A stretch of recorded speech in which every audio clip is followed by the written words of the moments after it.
I'm on mute over here. I said we still have a couple of minutes and then we're going to get started here.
If you have questions, feel free to put them in the chat at any time during this presentation. We'll get started in 1 minute, right on time. But welcome in. Welcome in. Thanks for joining. Good morning or good afternoon, wherever you are. All right, it is time. So this is 10x your income with co-living, and I'm Katrina E. Robinson, and today we're going to go over a few things, traditional rentals versus co-living and the income gap, and then also the demand for affordable housing and why it's working right now. Let me see, somebody put something in the chat. Okay, hi. Welcome in, welcome in. Thanks for joining. All right, so I'm going to go over the opportunity and the growth, and then also the profit potential and how you can open a group home in 6 steps. I say group home, but it also is co-living or independent living. People throw all those terms around, but I will explain exactly what I'm talking about.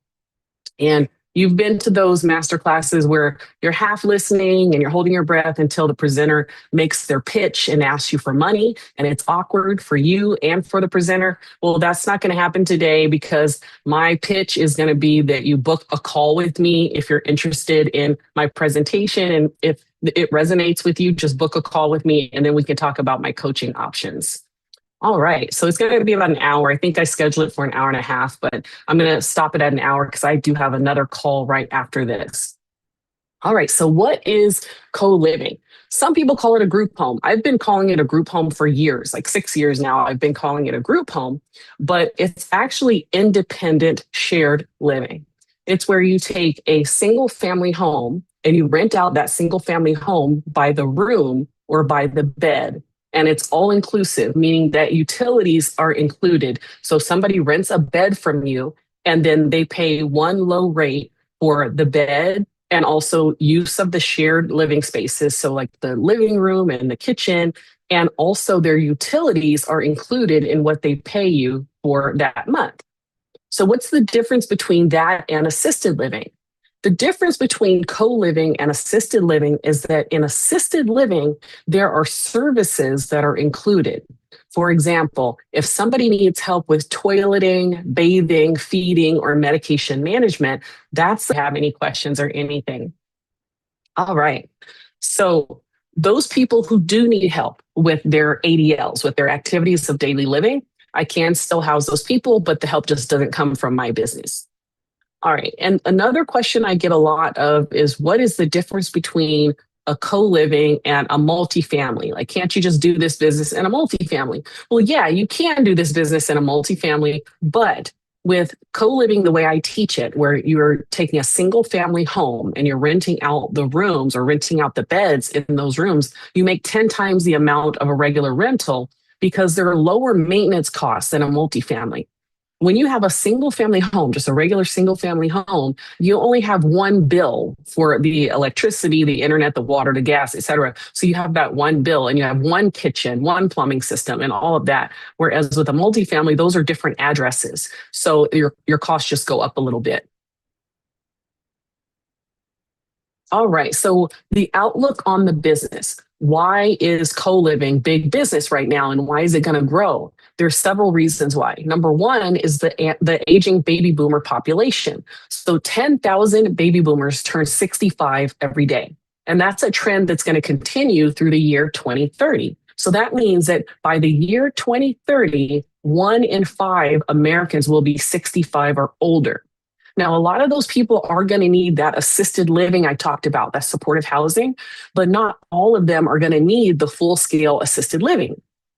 Plus, assisted living costs on average $4,500 a month to about $6,000 a month. So that prices out a lot of people.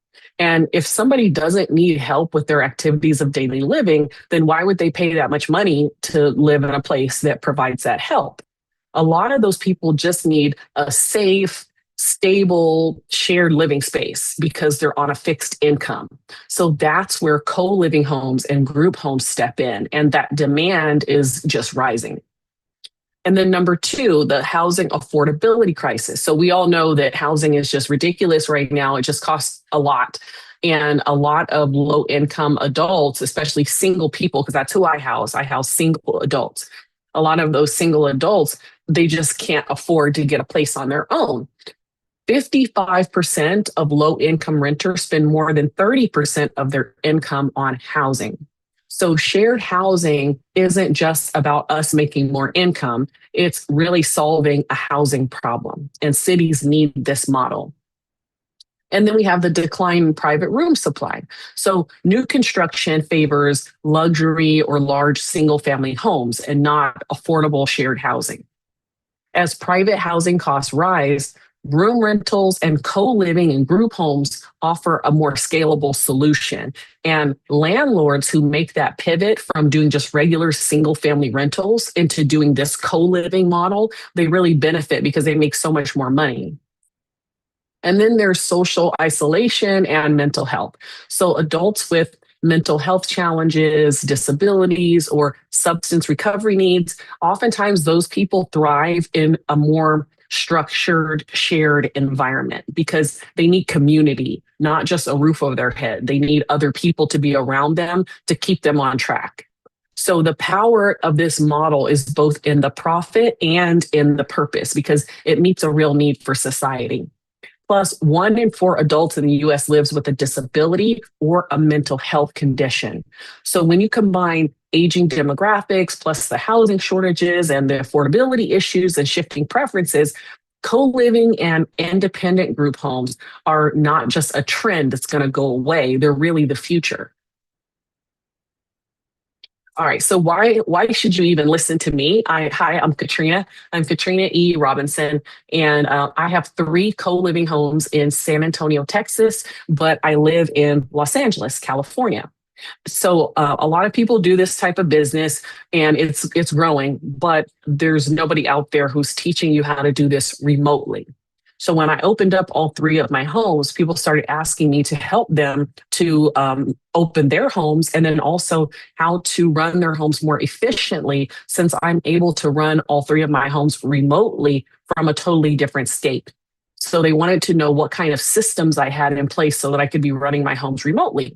So now that's what I do full time. I help future group home operators start and run their own group homes so they can create a profitable purpose-driven business without getting overwhelmed by the process. So 6 years ago, I got into this business because I was looking for a side hustle that would bring me the most profit with the least amount of work. And it's not because I don't want to work hard. I love to work. I'm kind of a workaholic. I was in the military for 6 years. So I've seen the world. I've been to Iraq. I've worked very hard. But I just wanted to, at the time, I wanted to live my best life in California on the beach. And so I decided that the way for me to make more money was to maximize my real estate income. And I have always invested in real estate ever since I got my first VA loan when I joined the military. So, with the VA loan, you put 0% down and you can get into a house. So I would buy a house, sell a house, buy a house, sell a house. And then finally I bought a house and I held that house. And I was making $200 a month on that house profit. And I was very happy with my $200 a month profit. But I knew that there was a better way I could maximize my rental income. So I started down that rabbit hole of looking into assisted living. So I studied assisted living. I went to an assisted living training. And then from that training, I learned that I needed to become certified for my state. So I went through the certification process for assisted living for both Texas and for California. And then I found an existing assisted living facility for sale. And I was under contract to buy that existing assisted living facility so that I could maximize my real estate income. And I was this close to buying that existing assisted living facility when I unexpectedly lost my sister. So my sister passed away and I got custody of her two daughters. So when that happened, I was still in the option period for that purchase. And I decided that I didn't want the added responsibility of having an assisted living house because I would need a cook on staff and I would need a nurse on payroll. So I pulled out of the deal. Plus, I was a new mom at the time too, just out of nowhere, like Insta family. So I pulled out of that deal so that I could buy a house for me and my girls because I was living in a little apartment on the beach and we needed a house to fit all of us. So I pulled out of that deal and I was pretty sad about it. But then a friend of mine who I actually met at one of the assisted living trainings asked me, well, why don't you go into unlicensed group homes? And I'd never heard of that before. And I immediately thought unlicensed means illegal. And I'm not doing that. I was like, I'm not going to jail. I have enough going on in my life. So once I did my research and I learned that unlicensed does not mean illegal, and I learned what it really was, I decided I'm going to try this. So I bought a fixer-upper property in Texas, and it was huge. It was 5-bedroom, 5-bath, but 3 of the rooms were double size. So I could put a lot of beds in this house. So I cashed out my retirement so I could buy this house and renovate the house. Now, when I told people that I was going to cash out my retirement to do this, everybody said, don't do that. Everybody said, don't do that. Don't ever touch your retirement. Don't cash out your retirement to try out something that you don't know if it's going to work. But I knew that I was going to make it work. So what I did was I stopped telling people. I stopped telling people what I was going to do. I put my head down. I renovated this house and I put 15 beds in that house. I furnished the house. I held an open house event and I charged $560 a month per bed. So 15 times $560 a month, that's $8,400 a month in gross rents. $8,400 a month in gross rents. That's more than that retirement was going to be. That's more than that retirement was ever going to be. So after I did that, I had this new confidence. I had this new confidence and I had bet on myself and it had paid off. And I was like, you can't tell me nothing now. So after that, I was sold on the independent living homes and I decided to stack my money and buy house number 2, stack my money and buy house number 3. So now I have the 3 homes and now I teach people how to do this. All right, let's get into the profit potential, which is my favorite part. All right, so your typical single family home. On the left-hand side, we have a typical single-family rental, which is profiting me $200 a month. This is typical, okay? So let's say we're renting it out for $2,000 a month, and the mortgage on it is $1,800. That's typical. And the numbers might be a little different depending on where you are in the country, but this is typical, okay? Typically, you're going to make about $200. Now, don't let a water heater go out or something, because then you're not making anything. But that's another story. So let's take the single-family rental and let's compare that to a co-living house, okay? So I put the lines on there because I'm showing that it's a 4-bedroom house. So we take that 4-bedroom house and we put 2 beds in each room. So put 2 beds in each room. So now you have 8 beds, right? 8 beds. And let's say you're charging $500 a month, which is low. But let's say you're charging $500 because I priced mine low too because of ignorance. I just didn't know how much to price my beds for. But that's why I filled all my beds too. I filled all my beds because I was priced so low. But anyway, so $500 a month. So that's $4,000 gross, okay? $4,000 a month. You still have to subtract that $1,800. You still have to take away that mortgage that you're paying on that house. So that is $2,200 that you have left over. And what is that compared to 200? That is 10x compared to 200. Now let's take it up a notch, and let's say you're charging 600, which is more like it. It's more like 650 usually for a bed in a shared room. It's more like 650 for most of the country, and you do have to do your own market research to find out how much you can actually charge for a bed in a shared room versus a private room. And that's actually part of my coaching program, is I walk you through how to find that out. All right, so we have 8 beds times $600 a month. That's $4,800. Okay, remember that shared rooms in a 4-bedroom house. So 4,800 minus 1,800, that's 3,000. So that's even more than 10x. Now, let's do more realistic numbers. Okay, 8 beds times 650 a month, that's 5,200. Again, that's shared rooms in a 4-bedroom house. So now you're profiting 3,400. But wait, if you're paying attention, then you'll know that earlier I said we're covering the utilities. So yes, we are covering utilities. So electric, gas, water, and internet. Now with this model, with the 650, even if you were to subtract the cost of the electric, gas, water, and internet, you subtract that cost, you are still bringing in 10 times the amount of a regular single family rental. I hope you guys see that, because if you're bringing 3,400, let's take away 1,000. Let's take away 1,000 for utilities. Now you're pocketing 2,400. If you compare 200 to 2,400, you're still making 10 times more money. Okay, so you're making 10 times more money when you do it this way, and you're helping people. So you are doing well for yourself, and you're doing good for the people, because the people need affordable housing. Do you see that? You see that you're helping people, because these people, all these people right here, these 650, they cannot find an apartment for 650. Not even an efficiency. They cannot find a place on their own for 650 that includes the electric, gas, internet, water. There's no way they're going to find a place. And you're going to have a nice house. You're going to set it up nicely. You're going to have a nice house in a nice neighborhood, not A-level neighborhood. It's going to be more like a C-level neighborhood, but it's going to be clean and safe, and they're able to afford to live and save their money. Maybe they have goals of their own where they want to save some money and then get their own place later on. Everybody has their own story. All right. So, and like I said, when I opened my first house, it had 15 beds. I started out charging $560 a month. 15 times 560, that's 8,400. My mortgage was 2,000. Okay. So my mortgage was 2,000. That brings us down to 6,400. Let's deduct another 1,000 for utilities. I'm profiting 5,400. So I was profiting 5,400 a month on that house. That's on one property. Okay. That's on one property, not on a job. That's on one property. And it's something that I'm managing part-time.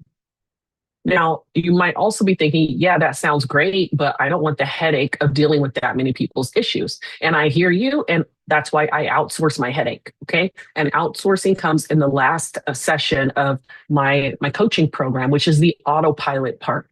I show you how to find and hire and compensate an operations manager. That operations manager gets a cut of the money, and I'm still making plenty of money.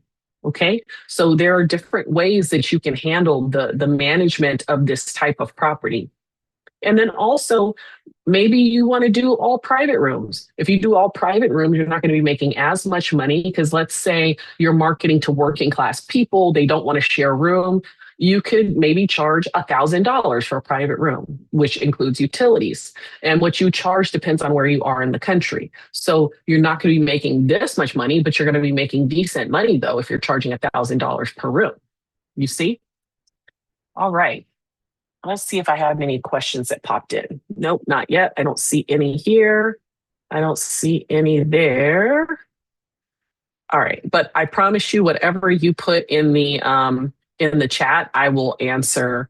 Okay, actually, I do have chat in the YouTube. Okay. All right, awesome. I will answer every single question that comes in. I always do. So let me hurry up. You are on this call for a reason. You're ready to bet on you because you want more income or more time freedom.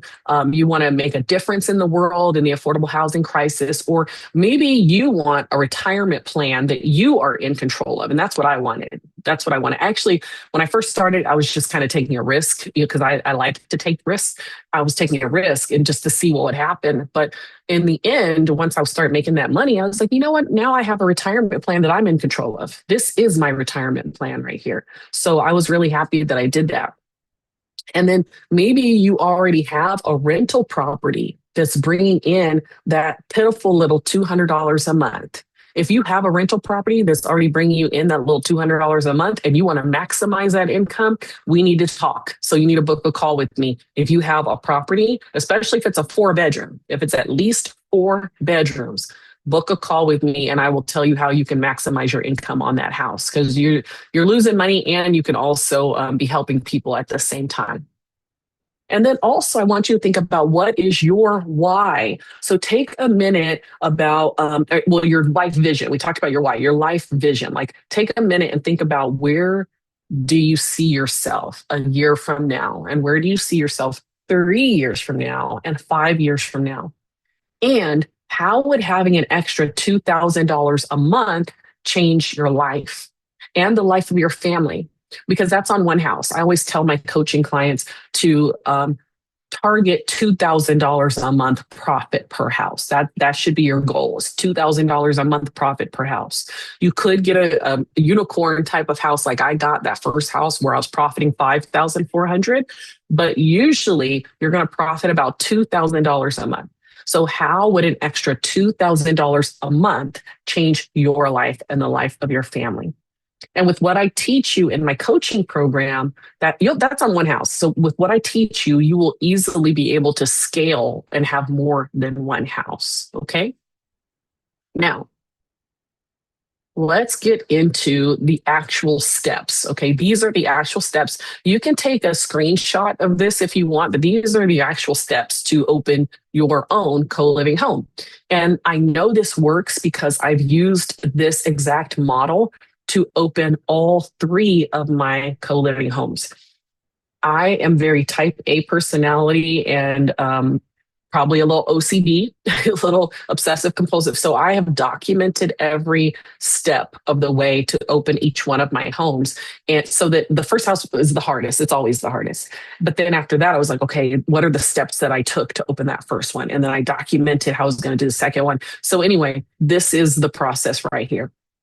And I'm going to show you on the next slide my client Kenya in Baltimore, who signed the lease on her property. And yes, lease, I didn't even mention that. You do not have to own a house to do this. You do not have to own a house to do this business. You can find a willing landlord who will allow you to rent their property and sublease the house to other people. Okay, that's rental arbitrage. You can do that. And I give you in my coaching program the exact script to use to potential landlords so that they will allow you to sublease their property. So anyway, Kenya, my client Kenya in Baltimore, she signed the lease on her property during week 3 of my program, which was a 6-week program at the time. Now I have extended it to 90 days. But during week 3, she signed the lease on her property. She held her open house event during week 6 of my coaching program, and she filled 5 of her 9 beds at her open house event. Okay. So you can do this. You can do this. You can do this. If I can do this, you can do this. Kenya did this. Janice did this. I have so many people who have done this. All right. So the first step in setting up your co-living business is reframing your thinking to a CEO mindset. Step 2 is setting up the business. Step 3 is getting the house. 4 is marketing, which is the absolute most important part, is marketing. And then we get into the day-to-day operations and then putting everything on autopilot. So I'm going to show you my client, Kenya. You may or may not be able to hear the music. For some reason, it's going to blast in my ears and you're not going to be able to hear anything. But it's just little generic music, and it's just her open house real quick.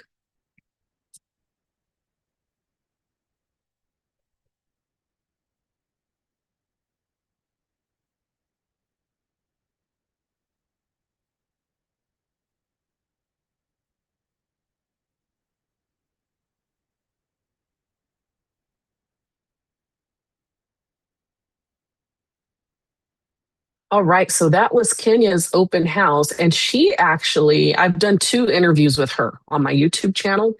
And last interview I did with her was a couple months ago, and she was telling me how she's on to house number 2 and 3. After that was only 5 months after she had opened her first house. 5 months later, she was on to house number 2 and house number 3. So you can definitely do this. I have so much ice in my cup. All right. Mindset. Step number 1 is mindset.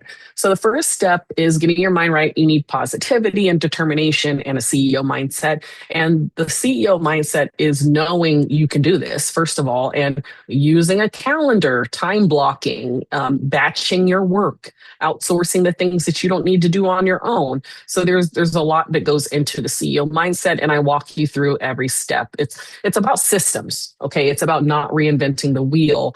And with every task that you do, it's asking yourself, like, how can I do this easier the next time? Or how can I never do this again if I don't want to do it? That's the CEO mindset. Number 2, setting up the business. So this is doing your market research. Market research, I want you to look up 2 things, okay? Number 1, look up the cost of properties in the area. And I'm going to tell you on the next slide what type of property you're looking for, but I'll give you a sneak peek. It's 4 bedrooms. You want at least 4. So at least 4 bedrooms, 2 bath.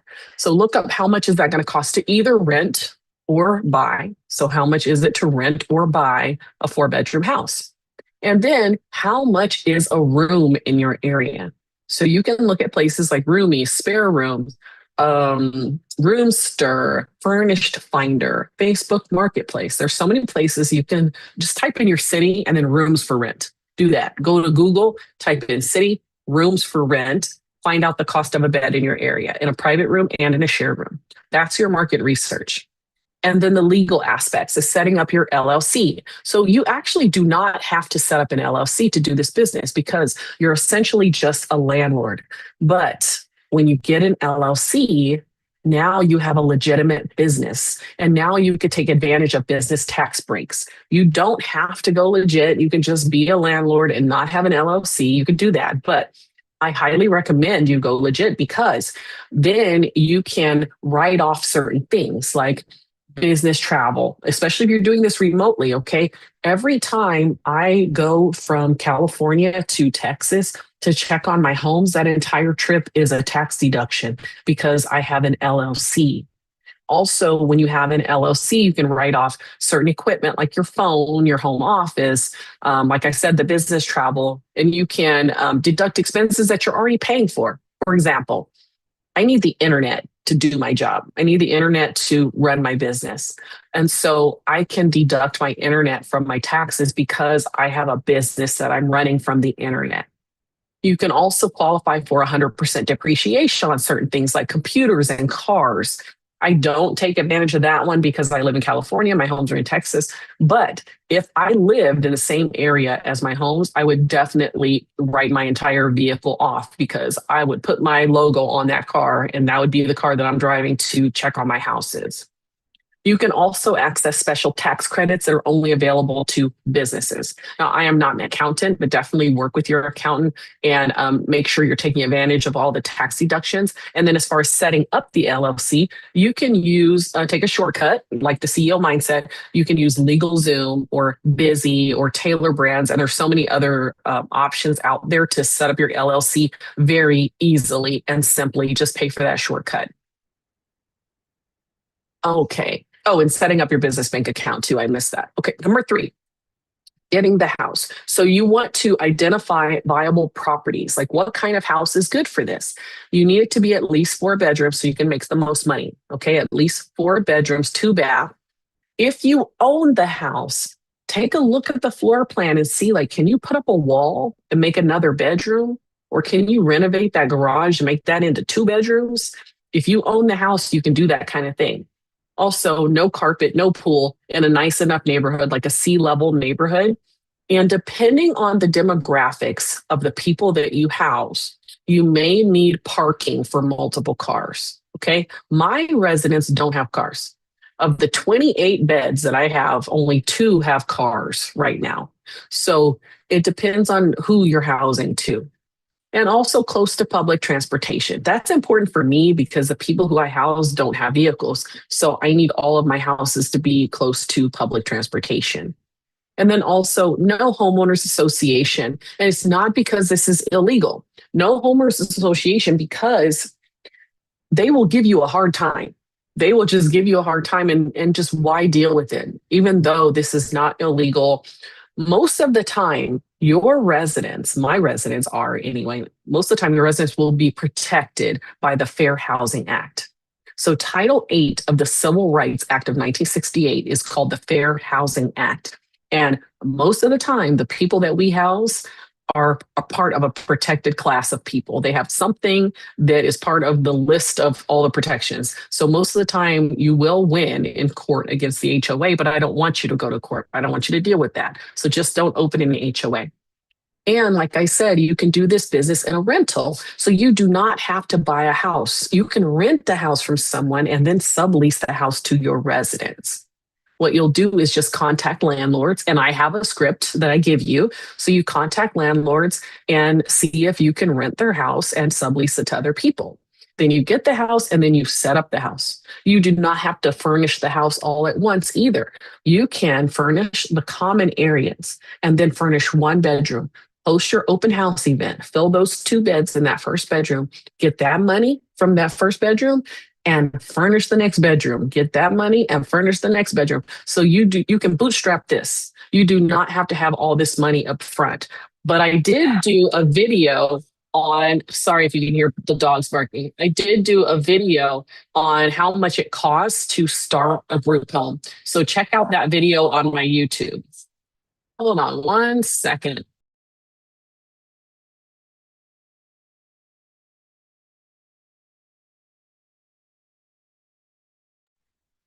Okay. All right. So marketing. Marketing, this is the most important step. If you don't fill the beds, then you don't have a business. So how do you find the right residents? You're going to connect with caseworkers, placement agents, and also directly with people who need housing. If you want to do background checks, you can. I didn't do background checks when I first started, but you can. Now we do background checks because I have an operations manager and he has a lot of property management experience. So he does run background checks on people. But we don't hold it against people if they have felony convictions because I do second chance housing. So if somebody has felony convictions on their records, I still take them. I just don't take any registered sex offenders. And then for your marketing material, so you can get flyers, brochures. There's so many things that I go over in my coaching program. And then you also want to have some kind of web presence, so a website or at least a landing page. And then in my program, I also teach you how to do 1 year of emails in one day. So that's that batching work that I was talking about. And you want to list your vacancies on all available platforms. In my coaching program, I actually show you 101 ways to fill your beds. Now, I have a question for you.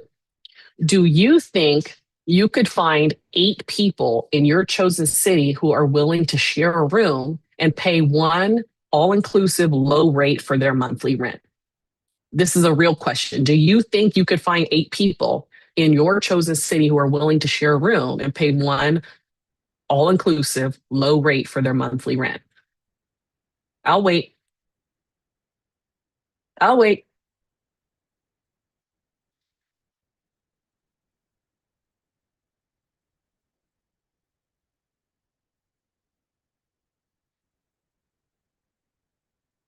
Do you think you could find 8 people in your city who are willing to share a room and pay one low rate? My mic must be off. Can you guys hear me? Are you guys still just working?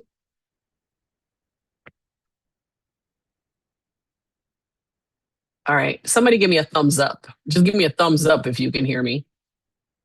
Otherwise, I'm going to have to stop this because I don't even know if you guys can hear me.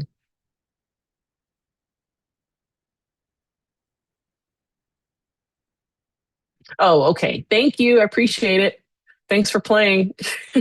All right. So anyway, that was the marketing. Okay. Thank you. Appreciate it. Okay, let me look at this chat box.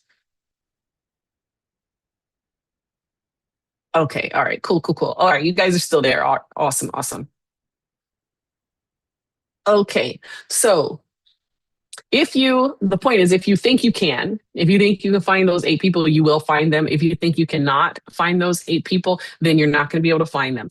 So we have covered 4 of the 6 steps.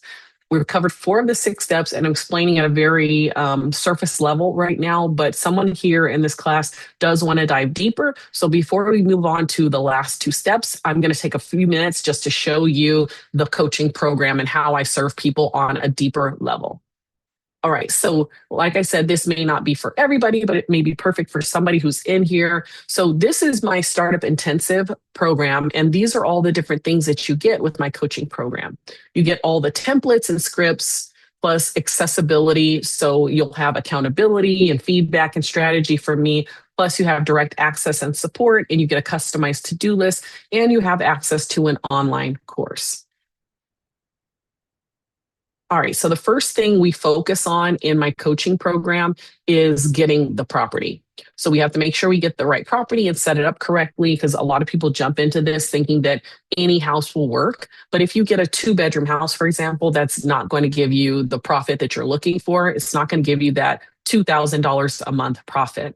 I also give you the landlord pitch script, and we talk about that business setup. So getting your LLC so you can take advantage of business tax deductions. So now, once you have the right property secured and you have it set up for shared living, what you won't have is a steady pipeline of qualified residents who can actually pay rent and not cause you problems. So I give you my demand pipeline activation system, which is basically where we're going to build up your network before you even finish setting up the house. I also give you a 14-day outreach plan and all of my caseworker outreach scripts and that open house event plan. And like I said, I give you 101 ways to fill your beds in my program. So now you have the right property set up, you have a pipeline of quality residents. What you still won't have is the systems that you need to run the business without it taking over your whole life. Because a lot of people think once they get the residents in that they're done, but that's when reality hits, because you're getting calls at all hours of the night about the house issues or dealing with roommate conflicts or chasing down rent payments and basically becoming a full-time house manager instead of a business owner. And if you're stuck managing every little detail of house number 1, then you can't scale to house number 2. And one house making $2,000 a month is good. That's good money, but it's not going to give you the financial freedom that you're probably looking for. So I give you my operations autopilot system with my house manager options and my onboarding workflow. So 90% of the day-to-day operations of my business works without me. That's what I teach you in my coaching program. So everything I have created over the past 6 years of running my 3 co-living homes from afar, I give that to you in a digital workbook. That way you can just take those forms and put your own logo on it, put your own name on it, change stuff up that you don't like, and then you have all of your procedures documented so you can hand that off to an operations manager if you choose to do that. So who is a good fit for my program?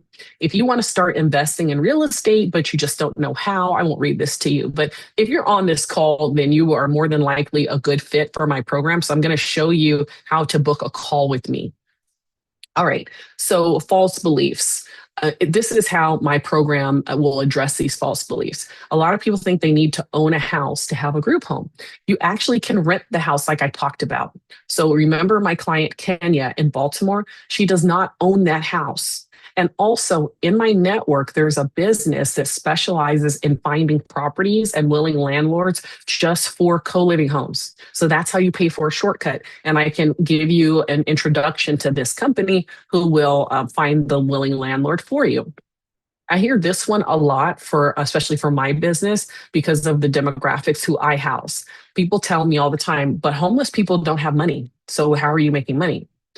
Actually, a lot of homeless people receive Social Security money. They either get SSI or SSDI or money from the VA. It's just not enough money for them to get their own place. Plus, a lot more working class people are also considering co-living now because of the cost of living. So my residents are all on Social Security and other types of welfare, and that's how they pay their rent. Also, when you're marketing to working class people, they probably won't want to share a room, but maybe they'll pay $1,000 a month for a private room that includes utilities. And again, what you charge depends on where you are in the country and what your market can withstand. And then running group home will be a full-time job, not the way I teach it. So when I started all three of my co-living homes, I had a full-time job. I was working for the government. I had a full-time job. And so I was able to work my group homes, my three homes, and also keep a full-time job. And it was fine. I actually didn't stop working my full-time job until a year ago. And it wasn't because I wanted to stop working my full-time job. I actually was affected by the reduction in force. So half of my agency was cut. And that's why I stopped working my full-time job. Or otherwise, I'd still have it and be running my group homes from afar. And then what if I can't fill the bed? So like I said, I teach you a lot of ways, 101 ways for you to fill your bed. So you will fill your beds going through my coaching program. And like I said, my client Kenya filled 5 of her 9 beds at her open house event. All right, here's some client success stories. And then let me just give you the 2 options for my coaching program. So the first one is the self-paced program. And this is really everything you need. This one just doesn't come with the one-on-one coaching, but you get access to video modules where I'm teaching exactly how to open up your home. You get the digital workbook with template scripts and the standard operating procedures, plus the 14-day marketing outreach plan and the open house event plan, and also access to an online community on Skool, Skool, which you could join now if you're not in the Skool group, is free. You can join the Skool group today if you want to. Just look up Group Home on Autopilot on Skool, Skool, and you can join the community where you can ask questions and talk to other people who are also on their co-living journey. And this option, like I said, does not come with the one-on-one coaching. And then we have the Elite Launch Program. So this is the one where I want you to book a call with me. If you're interested in the one-on-one coaching, book a call with me so we can discuss it. But what you get is everything that's in that self-paced program. Plus, you get 90 days of private coaching, and that includes biweekly calls with me. So we meet one-on-one every other week for 90 days. Plus a custom to-do list with deadlines. And we also have our weekly group calls and access to a private Slack channel where we can talk to each other at any time. So people always ask me, how long does it take to open? Getting you from where you are now to opening your doors, if you set aside 10 to 20 hours a week, 10 to 20 hours a week for the first 6 weeks, you can do that in 6 weeks. You can open your doors in 6 weeks. Then we focus on operations and filling your beds. So in total, it's a 90-day program to get your doors open and to fill your beds. If you're not sure which option is best for you, the self-paced program or the Elite Launch program, which includes the one-on-one coaching, book a call with me. Book a call with me if you're not sure. And if I taught you how to profit $2,000 a month for the rest of your life on one house, how much would that be worth to you? So just think about that. You can either pay, and implementation requires you pay, period. Like you can either pay for mentorship or you can pay for mistakes, but you choose which one you want to pay for. I have paid a lot in mistakes because I didn't pay for mentorship. So learn from someone else's mistakes. All right, so let's get back into the steps. So we have talked about mindset, setting up the business, getting the house, and marketing, but what about the day-to-day? So I've got you on the day-to-day. The operations, that's the intake process, the setting expectations and the house rules and your common challenges, and then also ways to collect rent. So for paying for a shortcut for this one is I've already documented all the operations. So the house rules, the intake questionnaire, the lease, the house signage, it's all in the self-paced program and also in the one-on-one program. So if you just want to pay for a shortcut and get all of that stuff, just sign up for the self-paced. And that link was actually already on the screen earlier to just directly register for the self-paced course. But if you want one-on-one coaching, I would like to talk to you first. So book a call with me, and that call is free. Okay, so now you've got the house open, you filled the beds, and now you're making money every month. So now what? Now we need to turn this into a well-oiled machine and we need to scale it. So let's get to the top of the pyramid. And that's what makes group home on autopilot different from every other group home training that's out there, is the autopilot part. So this is, once you get through the hard knocks and the learning curve of opening your first house, and your first house is the hardest, it will be the hardest, but then it gets easier later, you'll fill that house and you'll be ready for the next one. But how do you do that? And how do you do that remotely? So I'm going to give you all of the resources and tools that make my life easier. I give you the full list, my tech stack, and how I use them to make this, I won't say it's easy, but it's simple. Make this a simple business to run. I give you my weekly and monthly actions, what I do quarterly, how to hire the operations manager, which is basically hiring another you. So I teach you what to look for, how to find them, how to train them, and also how to pay them, how to pay an operations manager. And I teach you also how to handle accounting in a systemized way. So now I've covered all of the steps so you can open a profitable group home. And once again, there is the Elite Launch Program. If you want to book a call, the QR code is there on the screen. I'll leave this one up here. And then next, we're going to get into the Q&A. All right. In closing, though, before we get to the Q&A, think back to that vision that you have for your life. Where do you see yourself a year from now, 3 years from now, 5 years from now? Because I want to help you get there. So if you're still in the class with me, then something must be resonating with you. So use the link, the QR code if you're on YouTube, or the link that's in the chat if you're on the Zoom, to start your course and your coaching, or to just book a call with me. And thank you for joining. This is the official end, but I'm going to stop the slideshow so that we can do the Q&A.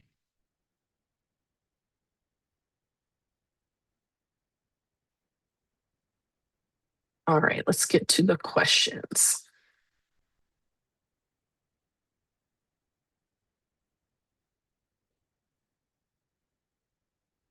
Okay, let's go from the top. Okay, the difference between a group, the question is, what is the difference between a group home and a co-living home? So I used to use those terms interchangeably, and I used to call mine unlicensed group homes. In 2025, the state of Texas actually came out with the legal definition of a group home. And by the Texas legal definition of a group home, I don't even have group homes anymore, because a group home provides some kind of personal care service that is non-medical. I don't provide any service whatsoever. So mine are, I've been calling them group homes, and my program is called Group Home on Autopilot, but I don't provide any service. I only provide housing. So my homes are really just shared living homes or co-living homes.